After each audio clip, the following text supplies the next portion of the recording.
Baik, bismillahirrahmanirrahim. Assalamualaikum warahmatullahi wabarakatuh.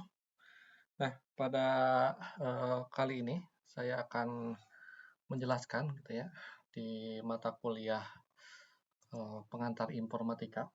Ya. Ini tentang struktur dan fungsi komputer di pertemuan kedua.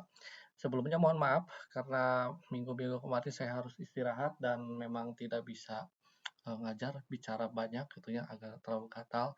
Jadi ketika udah ada mendingan saya sengaja buat sesuai janji ya, saya sengaja buat video pembahasan tentang materi pertemuan kedua ini. Nah, di mata kuliah pengantar informatika sekarang kita akan membahas struktur dan fungsi komputer. Mungkin sudah tidak asing ya. Ada yang namanya hardware, terus ada software gitu ya. Dan di perangkat hardware itu ada perangkat input, output dan segala macam. Nah, kita akan bahas di sisi hardware-nya di sini. Nah, seperti yang kita ketahui, jadi perangkat keras atau hardware gitu ya. Kita yang pasti akan membahas sesuatu hal yang memang ada secara fisik, ya, yang memang bisa disentuh oleh fisik manusia gitu ya. Beda dengan software gitu. Dan memang di pertemuan sekarang kita akan membahas secara mendalam tentang komponen-komponen fisik hardware yang ada di dalam sebuah komputer. Dan memang kita juga akan membahas beberapa fungsi-fungsi dan jenis-jenis perangkat keras ya di dalam komputer itu, lalu serta bagaimana cara mereka bekerja gitu ya untuk menjalankan tugas masing-masing dari setiap fungsi hardware itu sendiri. Nah, jadi apa itu definisi dari hardware atau perangkat keras? Jadi secara komponen di sini gitu ya. Jadi hardware ini adalah perangkat keras, bagian fisik dalam sebuah komputer yang memang dapat disentuh dan dapat dilihat secara langsung oleh mata manusia gitu ya. Dan ini termasuk komponen elektronik ya, terdiri dari perangkat dan komponen elektronik, entah itu chip, sirkuit, kabel dan yang lainnya gitu ya. Dan yang pasti ini akan mendukung perangkat lunak. Ya, perangkat keras ini sebenarnya menjadi wadah gitu ya, perangkat lunak untuk beroperasi dalam menjalankan tugasnya. Jadi kalau diibaratkan dalam sebuah manusia, hardware ini adalah jasad, jasad manusianya gitu ya. Nah, ada tulang, ada kulit gitu ya, ada urat, ada darah dan segala macam itu perangkat keras manusia. Nah, di komputer perangkat kerasnya adalah yang seperti ini gitu ya. Ada hard disk, ada RAM, ada ROM gitu ya dan segala macam gitu ya. Nah, lalu di sini perangkat hardware ya mungkin secara garis besar ini bisa dibagi empat, yaitu ada perangkat input ya, ya memang perangkat input itu memungkinkan pengguna itu untuk memasukkan data atau instruksi ke dalam sebuah komputer. Contohnya seperti apa? Keyboard gitu atau mouse atau scanner gitu atau kamera dan yang lainnya gitu. Nah, lalu ada perangkat output. Nah, perangkat output ini untuk menampilkan hasil dari proses gitu atau ketika seorang user meminta sebuah perintah. Nah, nanti feedbacknya itu akan ditampilkan di perangkat output, entah itu seperti monitor, printer, speaker gitu ya, proyektor dan segala macam. Nah, itu perangkat output. Lalu ada juga perangkat penyimpanan. Nah, perangkat penyimpanan juga sama gitu ya. Ini lebih kepada antara input output, tapi penyimpanan di sini adalah penyimpanan data gitu ya, yang secara permanen. Nah, meskipun memang ada yang tidak permanen, contohnya seperti RAM gitu. Nah, di sini penyimpanan data, contohnya di dalam sebuah komputer, seperti hard disk, SSD, flash drive gitu ya, dan yang lainnya. Itu perangkat penyimpanan. Lalu ada perangkat pemrosesan di sini. Apa saja? Banyak sebenarnya seperti CPU, GPU, RAM gitu ya. Itu untuk perangkat pemrosesan di sini. Nah, lalu kita bahas beberapa perangkat secara detail. Nah, kita akan bahas CPU di sini atau Central Processing Unit di sini. Jadi CPU itu sebenarnya merupakan otak gitu ya dalam kalau diibaratkan dalam sebuah manusia jasadnya itu adalah otaknya di mana memang menjalankan semua perintah dan instruksi CPU gitu ya ini memiliki beberapa komponen penting. Nah, seperti unit-unit kontrol atau yang memang digunakan untuk mengontrol seluruh operasi yang ada di unit aritmatik gitu ya atau logis di sini. Dan nanti di dalam unit ini akan melakukan perhitungan. Nah, kecepatan CPU biasanya bisa diukur dalam gigahertz gitu ya atau mungkin juga kalau dulu megahertz gitu ya kalau di dalam Pentium 1 jadul-jadul gitu ya. Nah, semakin tinggi maka semakin cepat CPU. Nah, Di sini kalau yang tadi disebutkan CPU itu ibaratkan otak manusia dan memang tugasnya itu untuk mengkoordinasi semua aktivitas perangkat. Nah, CPU juga sebenarnya ini untuk komponen keras inti yang memang mengubah input menjadi output. Nah, dengan menafsirkan dan mengeksekusi instruksi secara aritmatik atau secara logik gitu ya. Jadi tugas lain CPU contohnya ada beberapa hal, contohnya seperti menjalankan instruksi. Nah, CPU ini nanti akan membaca dan mengeksekusi instruksi dari program perangkat lunak dan memang untuk melakukan tugas-tugas tertentu. Nah, lalu nanti CPU juga bisa melakukan perhitungan. Nah, contohnya melakukan operasi yang tadi aritmatik atau logik gitu ya. Nanti memproses menjadi informasi yang memang berguna bagi user.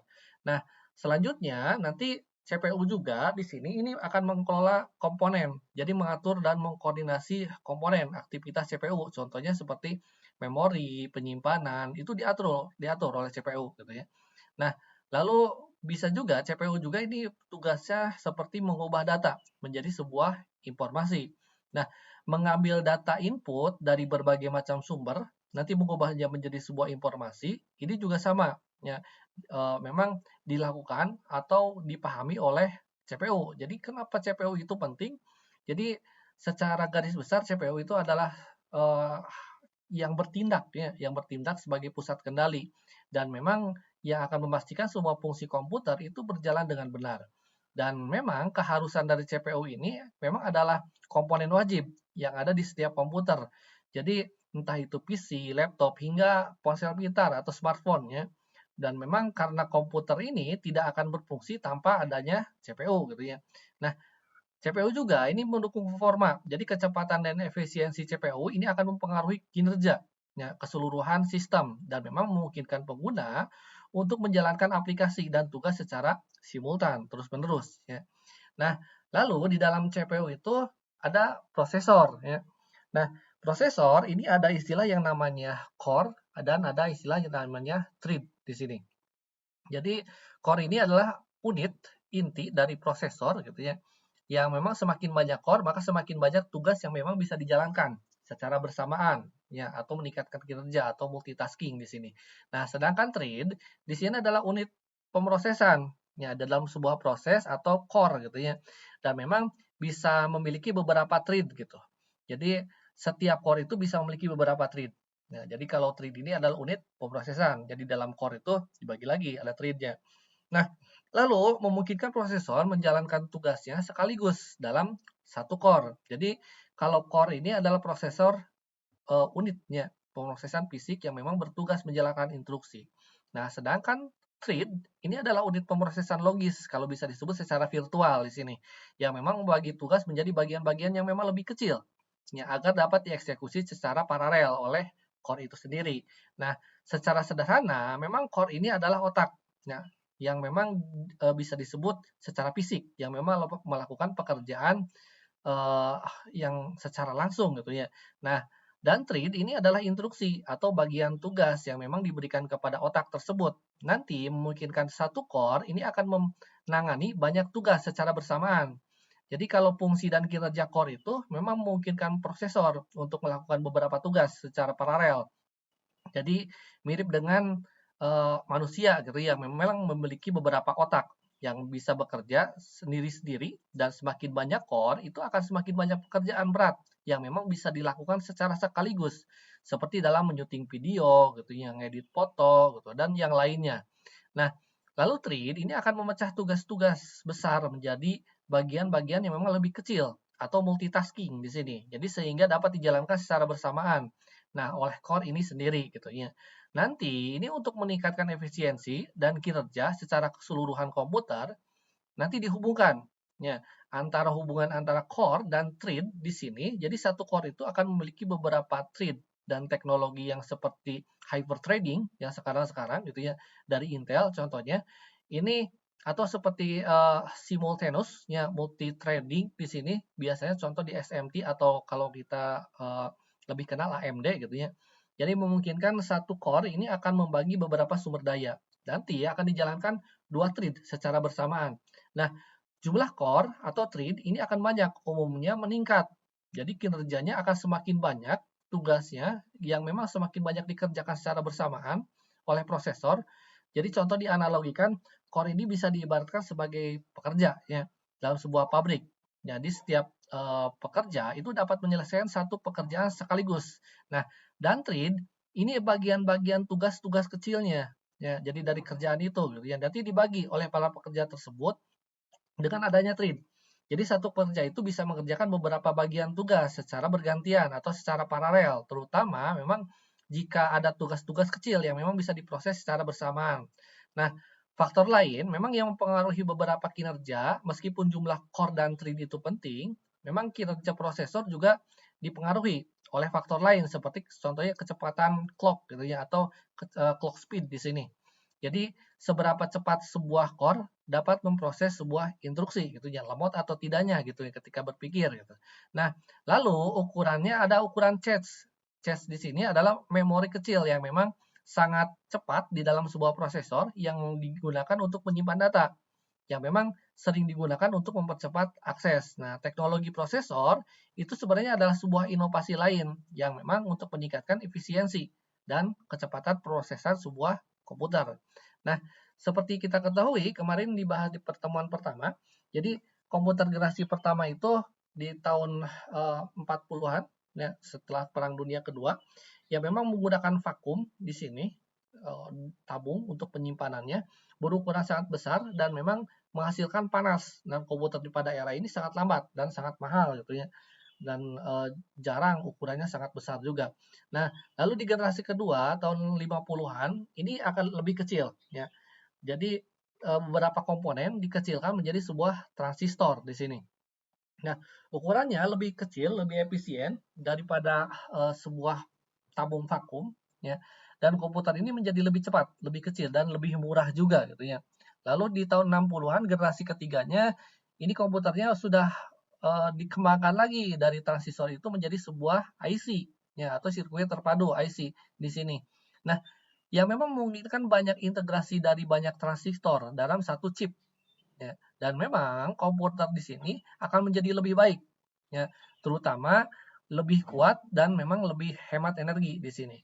Nah, lalu generasi keempat, ya kalau generasi ketiga sudah ada layarnya ya, meskipun memang monokrom. Nah, generasi keempat sampai sekarang itu sudah menggunakan mikroprosesor yang memang mengintegrasikan seluruh CPU dalam suatu chip komputer itu menjadi lebih kecil, lebih cepat dan lebih mudah.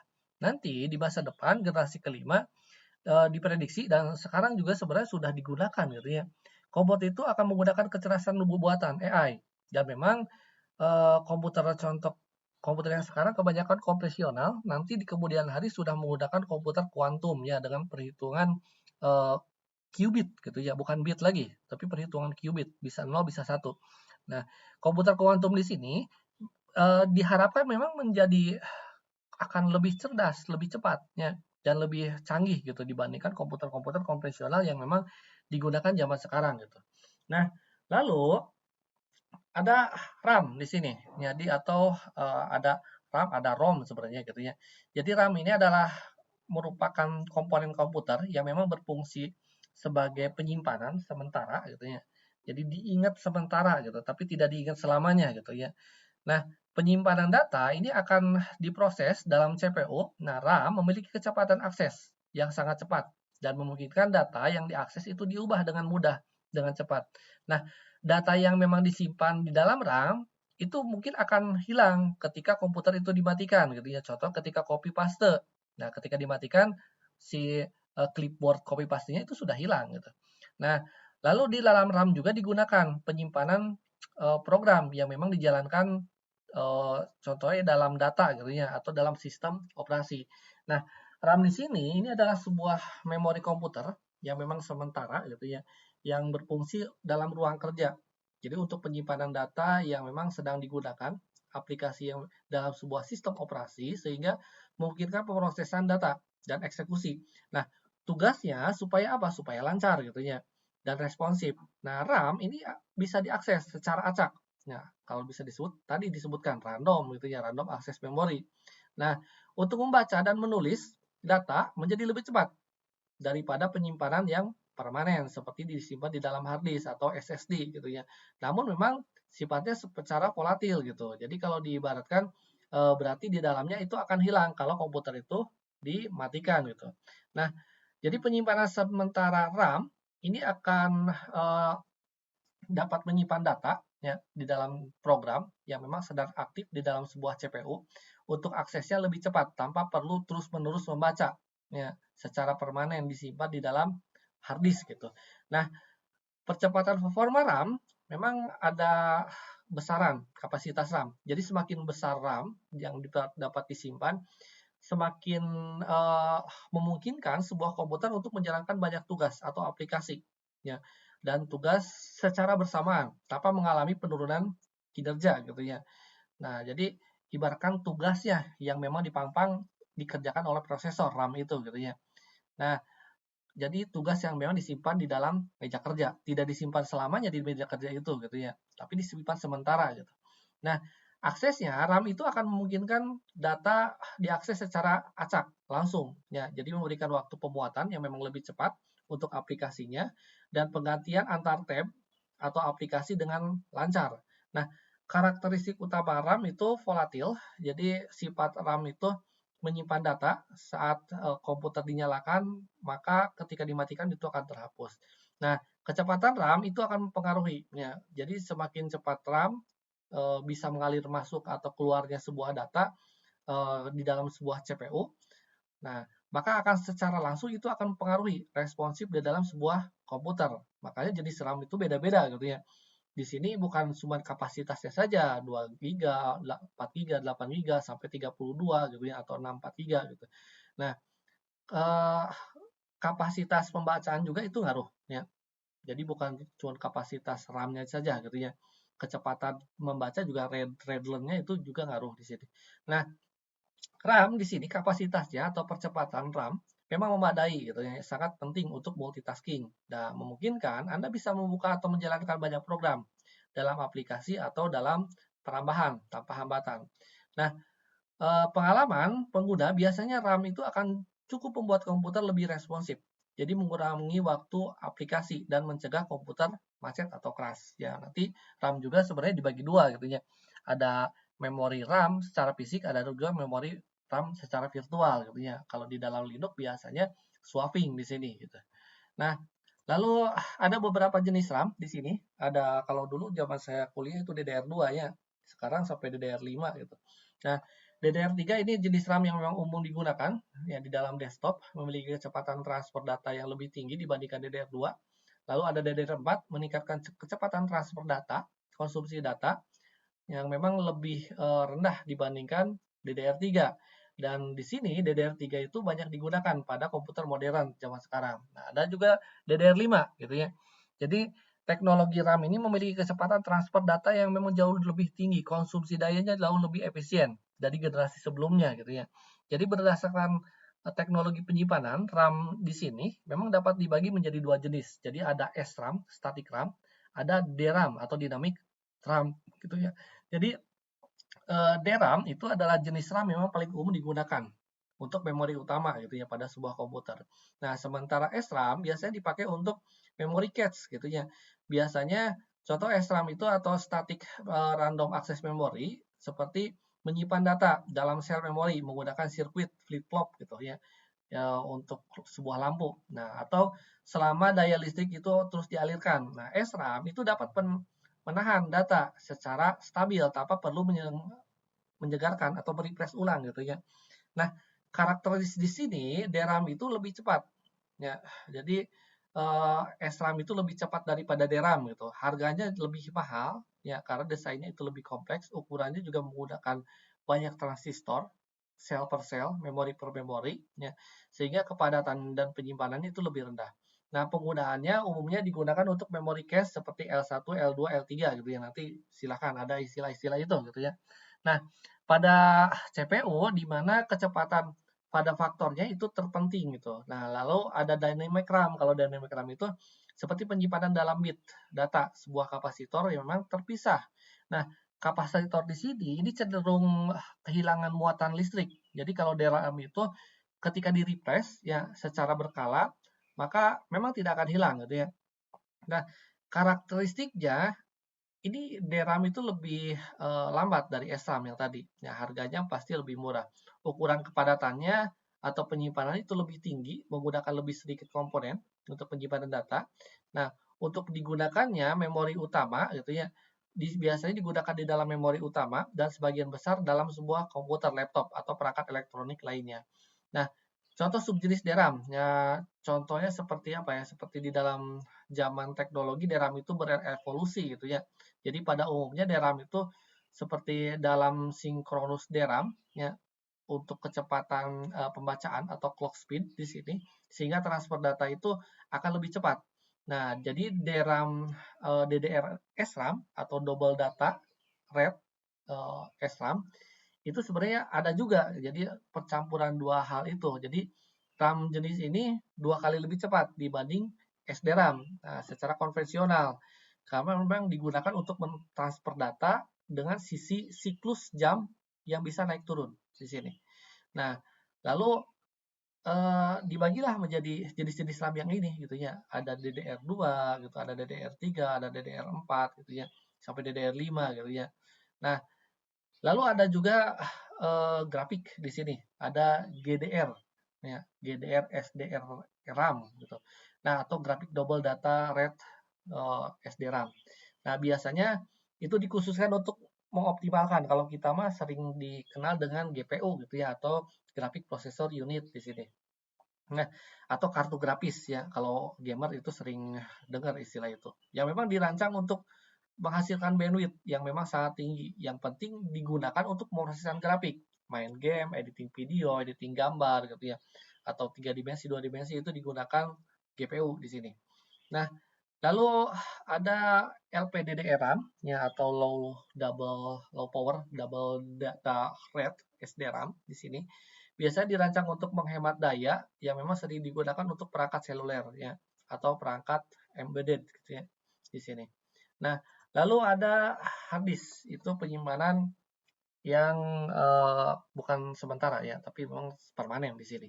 Nah, hard disk ini adalah penyimpanan secara data secara magnetis. Jadi disimpan secara permanen dalam data, biasanya dalam piringan logam ya, yang memang dilapisi dengan bahan-bahan magnetis. Jadi ketika ditulis dalam hard disk, kepingan logam itu akan berputar terus-menerus seperti piringan hitam ya kalau zaman dulu mah gitu ya. Nanti ditulis dalam piringan logam berputar itu kepalanya mana gitu ya, ekornya mana. Nanti ketika digerakkan untuk mengakses sebuah lokasi yang tepat, maka akan dibaca lagi ya datanya sesuai dengan posisinya itu di mana. Nah, nanti data itu diubah menjadi sinyal magnetis di dalam sebuah piringan. Nah, ketika dibaca atau ditulis, dikonversikan menjadi signal magnetis dan kembali menjadi data. Itu kalau untuk hard disk. Nanti penyimpanannya beda lagi sebenarnya. Ada penyimpanan contoh seperti untuk CD itu menggunakan optikal gitu ya. Kalau untuk yang jadul-jadul kayak pita magnetik ya, itu sama dasarnya seperti pita magnetik seperti apa ya? Kaset layar tancap gitu ya. Nah, lalu bagaimana cara kerjanya? Kalau dulu contoh seperti piringan hitam itu digunakan untuk penyimpanan data itu digunakan menggunakan apa ya guratan secara fisik ya. Nanti diputar kembali akan menghasilkan suara yang sama rekamannya. Nah, ini ada contoh video sederhana bagaimana kita membuat penyimpanan sementara untuk merekam suara kita gitu ya. Menggunakan gelas plastik. Ini untuk mainan sebenarnya. 大家好，大家好，看天地之美，吸万物之灵啊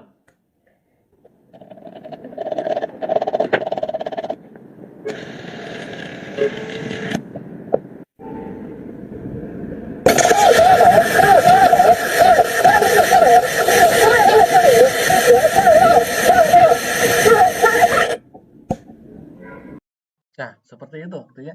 Jadi waktu tahun kemarin ada yang nanyain gitu, Pak, bagaimana cara kerja untuk data itu disimpan secara fisik. Nah, itu sederhananya kayak gitu ya. Seperti piringan hitam atau contoh membuat mainan seperti ada apa ya, kalau Anda pernah membongkar mainan anak kecil, boneka-bonekaan yang suka nangis gitu ya. Itu ada piringannya. Ya, piringannya kayak disk plastik, tapi ada putarannya kayak gerigi gitu ya, kayak piringan. Nanti diputar kembali kayak gini sama gitu ya. Itu penyimpanan data. Nanti penyimpanan data juga memang tidak secara fisik saja. Kalau yang hard disk itu secara magnetis gitu ya. Ada yang memang secara IC, ada yang secara optikal dan yang lainnya. Banyak macam-macam gitu ya. Nah, lalu di sini ada SSD. Nah, ini yang paling apa ya? Paling eh, sekarang paling banyak digunakan gitu ya. Karena kecepatannya itu lebih cepat daripada hard disk di sini. Jadi penyimpanan flash di sini SSD menggunakan chip memori flash untuk penyimpanan data ya. Kecepatan SSD itu lebih cepat dibandingkan hard disk ya, dan memang disimpan dalam akses secara elektronik ya, tanpa komponen mekanis di sini. Dan SSD itu lebih tahan lama terhadap goncangan, getaran, bahkan memang memiliki komponen bergerak eh, tidak memiliki komponen bergerak. Jadi ketika dijatuhkan itu tidak masalah. Kalau hard disk jatuhkan gitu ya, si tabung hampa udaranya pecah, udah hilang semua datanya. Kalau SSD itu lebih tahan guncangan gitu ya. Karena memang tidak ada komponen bergerak di sini seperti hard disk. Nah, SSD atau solid state drive di sini ini adalah penyimpanan perangkat data yang memang menggunakan sirkuit terpadu, menggunakan memori flash ya seperti flash disk gitu. Nah, penyimpanan data memang secara permanen tanpa komponen bergerak ya. Nah, beberapa hard disk ya atau HDD secara tradisional gitu ya, dan SSD ini menawarkan kecepatan akses data yang memang jauh lebih tinggi, lebih tahan lama ya, baik tahan terhadap guncangan ya, atau mungkin konsumsi energinya itu lebih rendah daripada hard disk secara konvensional. Nah, dan operasinya itu lebih senyap, jadi hampir tidak bising, tidak ada suara, dan memang lebih populer untuk perangkat komputer modern di sini ya. Nah, cara kerjanya ini SSD ini menyimpan data. Jadi digunakan chip seperti dalam flash memori flash NON gitu, NN gitu, NAND gitu ya. Seperti dalam sebuah logika matematika itu ada M, OR, AND gitu ya. Ini NAND gitu. Jadi negasi AND ya. Nah, yang memang bekerja dengan menggunakan mempertahankan muatan listrik ya pada transistor gerbang dan memang mengambang gitu ya. Jadi setiap transistor itu nanti akan mewakili beberapa satu bit. Ya, semakin banyak transistor, maka semakin banyak juga disimpan datanya gitu ya. Jadi nanti di dalam satu bit itu isi muatannya ya pasti 1 dan 0 gitu ya. Nah, kelebihannya tanpa ada muatan bergerak, jadi karena tidak ada komponen mekanis seperti piringan yang berputar gitu ya, atau lempengan baca tulis seperti eh, apa di dalam optikal atau di dalam CD di sini, SSD ini membaca dan menulis secara elektronik, secara digital, dan memang sangat lebih cepat. Nah, kelebihan utama SSD ini kecepatan waktu bootingnya itu lebih cepat. Makanya ketika komputer menggunakan SSD, contoh MacBook gitu ya, atau mungkin juga ThinkPad rata-rata atau komputer-komputer zaman sekarang gitu ya, apalagi menggunakan SSD-nya seperti NVMe M.2 gitu ya, dengan apa ya, model terbaru. Maka ketika booting itu lebih cepat ya, mungkin beberapa detik langsung muncul. Beda ketika menggunakan hard disk ya. Nah, dan daya tahannya lebih lama ya, karena memang tidak rentan akibat guncangan atau jatuh di sini. Nah, lalu efisien energi untuk konsumsi daya listriknya lebih rendah, lebih senyap juga suaranya, tidak ada grek-grek-grek, tidak ada gitu. Kalau jadul itu suka ada ya kayak gitu. Kalau SSD enggak. Nah, terus ukuran juga lebih kecil, ya lebih ringan juga, dan SSD internalnya itu dipasang di dalam sebuah komputer atau motherboard ya. Contohnya misalnya seperti yang tadi disebutkan M.2 ya, itu yang kayak bentuknya yang paling atas ini kayak RAM gitu ya, tapi ini penyimpanan ya, penyimpanan permanen bukan penyimpanan sementara. Nah, SSD eksternal ini terhubung pada perangkat port ya USB seperti SATA, Thunderbolt, atau mungkin juga yang memang portabilitas datanya itu sesuai di sini. Nah, lalu apa perbedaan SSD dan hard disk? Ya, jadi kalau hard disk itu magnetik berputar ya, dan memang dibandingkan SSD kecepatan aksesnya itu lebih lambat, dan memang kapasitas penyimpanan itu akan lebih besar, itu kelebihannya. Nah, sedangkan SSD itu menggunakan chip memori flash, jadi menyimpan data SSD itu lebih cepat, tapi memang lebih mahal dibandingkan hard disk, kecepatan aksesnya lebih cepat dan kapasitas penyimpanan kelemahannya lebih kecil di sini. Lalu ada memori cache di sini ya. Yang tadi ada L1, L2, L3 gitu ya. Memory cache di sini adalah memori kecil untuk menyimpan data yang memang sering diakses oleh CPU. Ya. Nah, dan di sini memory cache ini akan lebih cepat daripada RAM atau CPU untuk mengakses data yang memang lebih cepat. Nah, hal yang lainnya, memory cache ini meningkatkan kinerja CPU dan mengurangi waktu akses data sehingga program dapat berjalan dengan lebih cepat. Nah, biasanya memory cache ini memori sementara dengan kecepatan tinggi untuk menyimpan data dan instruksi yang memang sering digunakan agar komputer dapat mengakses lebih cepat daripada memori atau RAM.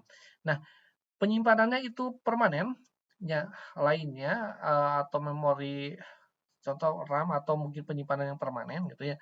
Nah, fungsi utama dari memori cache di sini ini untuk meningkatkan kinerja atau kecepatan pemrosesan dengan menyediakan data yang memang dibutuhkan oleh CPU secara instan tanpa mengurangi waktu tunggu. Nah, sistem kerjanya berjalannya memori cache ini yang pertama itu menyimpan data. Contoh memori cache ini menyimpan data salinan data instruksi yang memang paling sering diakses oleh unit komputer atau CPU. Nanti aksesnya itu akan lebih cepat ya. Yang memang CPU itu sudah dibutuhkan gitu ya dan dia akan memeriksa cache terlebih dahulu gitu ya. Nah, cache di sini ini biasanya jika data itu dibutuhkan ya dalam memori cache gitu ya atau cache di sini CPU akan mengambil data secara langsung ya sehingga akan lebih cepat ya. Ada juga cache miss, ini menemukan data cache, mencari memori utama, lalu meningkatkan kinerja. Ya, nanti yang sering diakses ya di dalam memori cache, nanti tanpa terus-menerus mencari data atau memori sehingga pemrosesan itu akan lebih cepat. Ya. Nah, nanti di dalam cache di sini ada L1 gitu ya. L1 itu biasanya cache internal yang paling dekat dengan CPU. Ukurannya lebih kecil, tetapi kecepatannya itu akan lebih tinggi. Lalu ada L2 gitu ya. L2 itu adalah memori chip luar untuk CPU. Ukurannya lebih besar dari L1. Tapi memang sedikit lebih lambat. Namun memang lebih cepat ya, daripada RAM. Ya. Lalu ada L3. Nah ini biasanya jenis cache ini akan lebih apa ya, dalam ketika komputer itu dijalankan itu berfungsi untuk memori tambahan ya ketika dibutuhkan ya. Dan selain cache CPU yang memang jenis cache ini seperti lainnya contoh seperti cache disk gitu ya untuk menyimpan data di dalam hard disk untuk mengakses lebih cepat atau web cache gitu ya digunakan untuk perambahan ya historinya di sini untuk menyimpan data salinan halaman gambar atau konten lainnya agar ketika dibuka itu tidak usah mengakses data lagi akhirnya menjadi lebih cepat ya. Nah, lalu ada motherboard atau papan induk di sini. Jadi motherboard atau komponen yang paling vital di dalam sebuah komputer di sini, ini adalah yang memang berfungsi untuk penghubung utama. Jadi sebagian besar komputer atau motherboard ini menyediakan jalur komunikasi ya dari CPU, RAM dan penyimpanan secara kartu grafis atau perangkat yang lainnya gitu ya. Motherboard juga ini memiliki slot ekspansi, jadi menambah komponen tambahan seperti kartu suara atau kartu jaringan atau yang lainnya. Kalau bisa disebutkan mau di-upgrade gitu ya. Motherboard juga sebenarnya berperan juga sebagai otak dari sistem komputer gitu ya. Nanti komponen-komponennya banyak ya. Jadi kalau diibaratkan motherboard bisa dijadikan seolah-olah otak, bisa dijadikan seolah-olah menjadi jantung bisa gitu ya.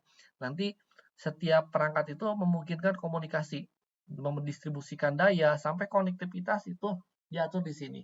Nah, nanti kemampuan-kemampuan sistemnya itu beda-beda ya. Setiap motherboard itu menjadi pusat komando ya atau bisa disebut sebagai tulang punggung gitu ya untuk menghubungkan setiap perangkat. Nah, dan nanti kalau mau di-upgrade itu motherboardnya sesuai dengan jenis biasanya sesuai dengan jenisnya gitu ya. Memang ada beberapa contohnya kaki prosesor untuk motherboard ini gitu ya atau RAM untuk jenis ini gitu ya. Itu tergantung gitu ya. Nah, lalu ada chipset di sini. Nah, chipset di sini pengertian chipset ini adalah kumpulan sirkuit terpadu untuk mengontrol alur data komunikasi antar komponen di dalam sebuah motherboard. Nah, chipset di sini merupakan penghubung antara CPU, memori, dan perangkat lainnya gitu ya, peripheral lainnya. Nah, chipset ini akan mengatur aliran data antar CPU, memori untuk mengontrol komunikasi dengan perangkat hard drive atau kartu grafis atau perangkat input-output lainnya. Nah, chipset pada motherboard di sini adalah sekumpulan sirkuit IC Ya, memang mengatur lalu lintas di sini gitu ya atau arus ya. Sehingga mengelola komunikasi antara CPU, RAM, hard disk dan berbagai macam perangkat yang lainnya. Nanti chipset juga mengatur aliran data, ya, menentukan kemampuan dan kapabilitasnya gitu ya. Lalu mempengaruhi performa sistem sampai nanti ada istilah di dalam chipset di sini ada not bright gitu ya atau jembatan utara dan ada jembatan selatan gitu ya.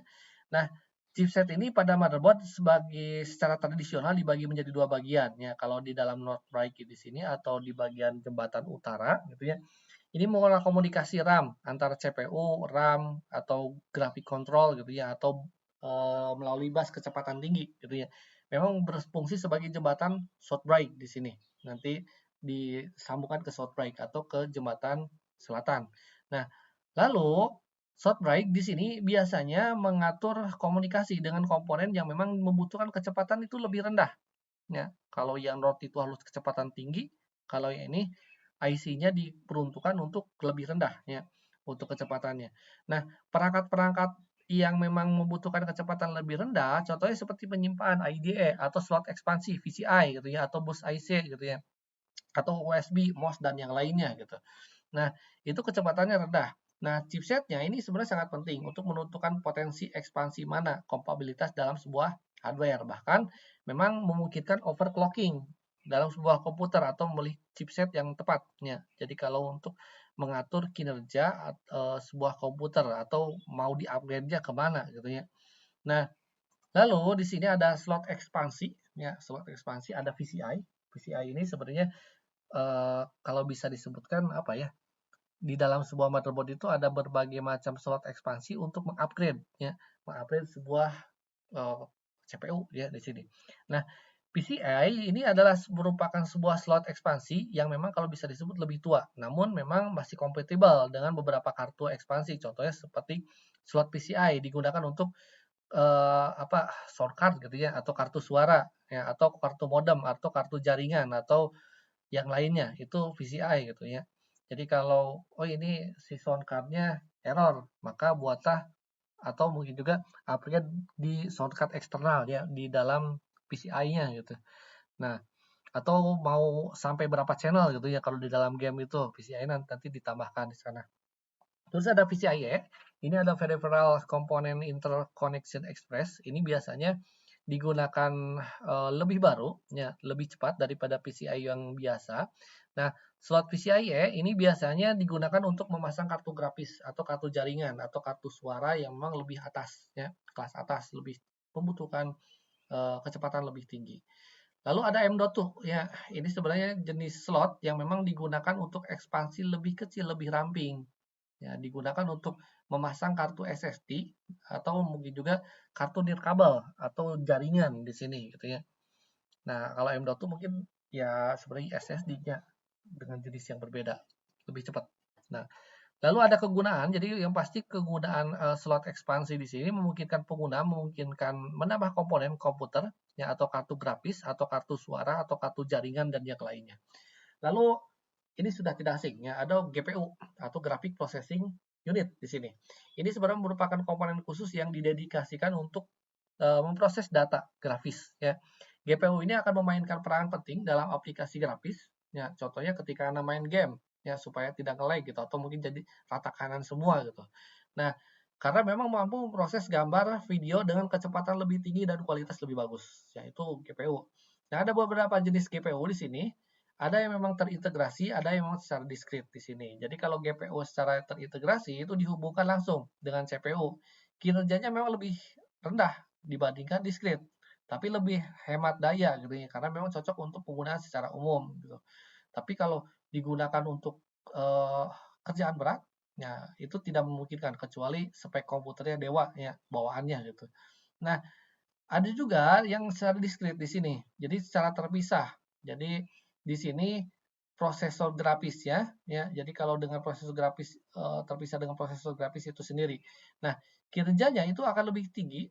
Itu lebih cocok untuk komputer-komputer yang digunakan untuk game atau untuk arsitektur gitu ya atau animator ya untuk aplikasi desain grafis yang memang secara intensif di sini. Nah, lalu ada power supply di sini.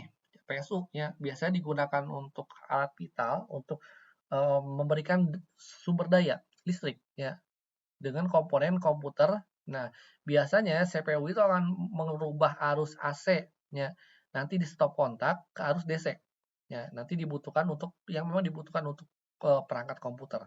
Nah, cara kerja power supply di sini, jadi nanti arus AC itu dari stop kontak itu masuk ke PSU, diubah menjadi DC melalui proses refriting gitu ya, filtering dan regulation di sini.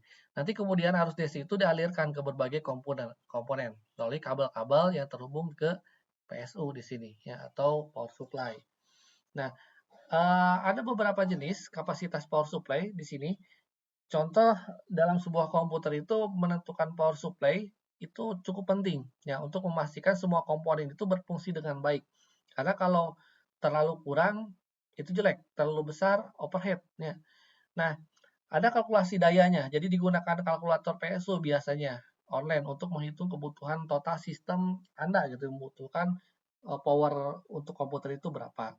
Nah, nanti ada margin daya, jadi pilih PSU dengan daya yang memang sedikit lebih tinggi ya untuk kebutuhan total. Jadi memastikan marginnya itu tetap aman, tidak kekurangan daya gitu. Karena ketika kekurangan daya akan tiba-tiba mati. Ya, akhirnya komponennya cepat rusak di sini.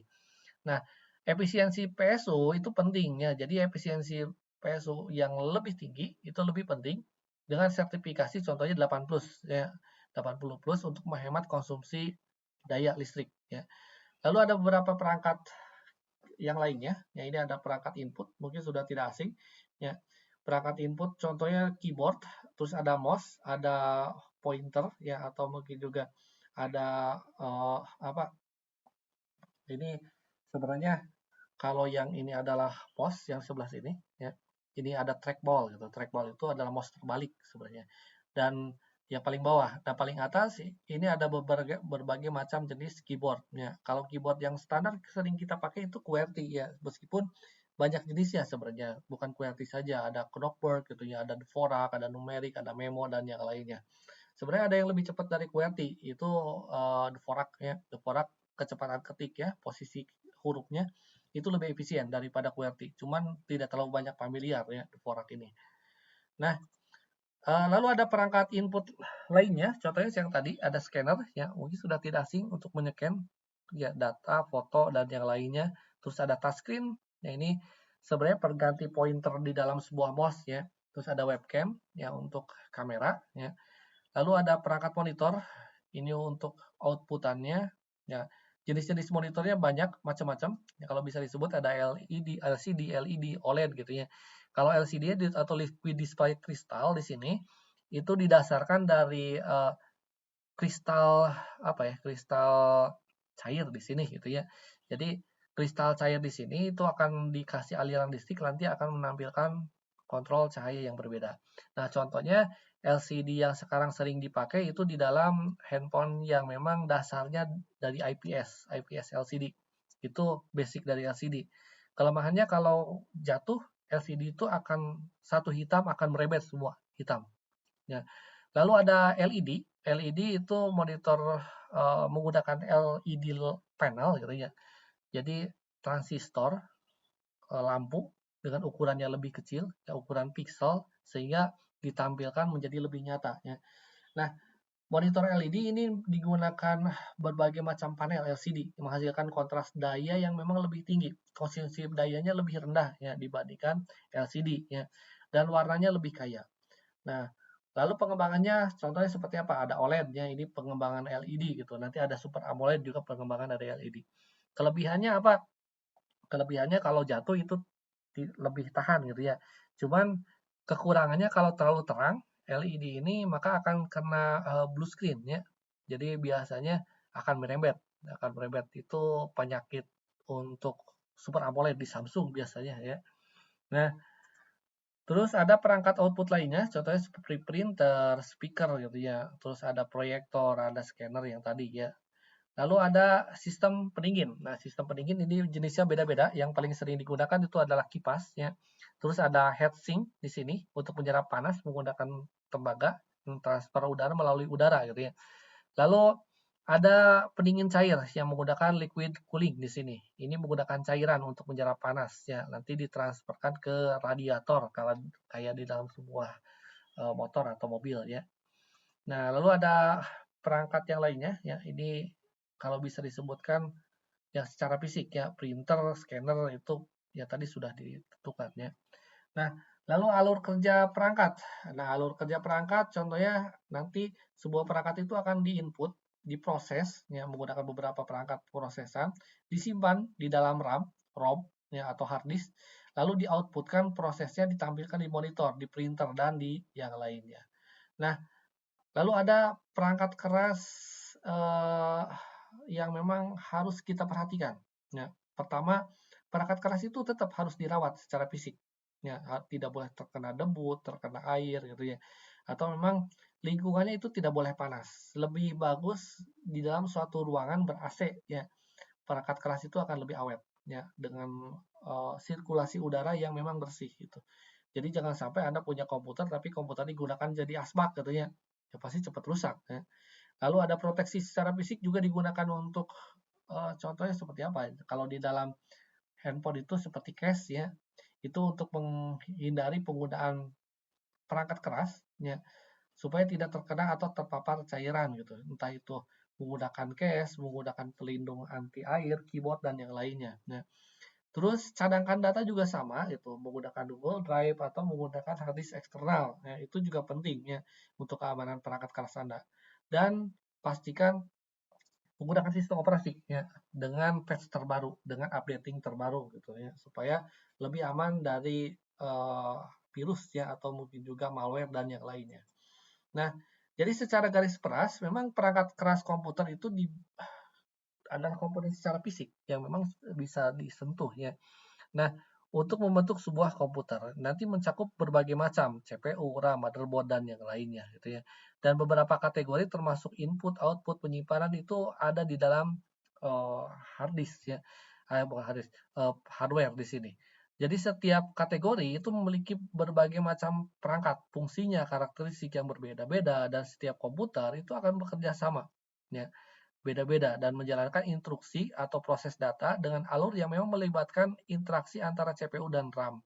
Nah, eh, dan perangkat yang lainnya di dalam sebuah motherboard. Nah, pentingnya itu pasti untuk menjaga keamanan perangkat keras, dilindungi dari kerusakan secara fisik atau serangan malware secara non fisik gitu ya. Dan pembaharuan perangkat lunak dengan langkah-langkah pencegahan yang memang dibantu untuk membantu melindungi komputer Anda ya menjadi lebih aman di sini. Baik, sampai sini. Terima kasih atas perhatiannya. Ya. Saya tutup. Wabillahi taufiq hidayah. Wassalamualaikum warahmatullahi wabarakatuh.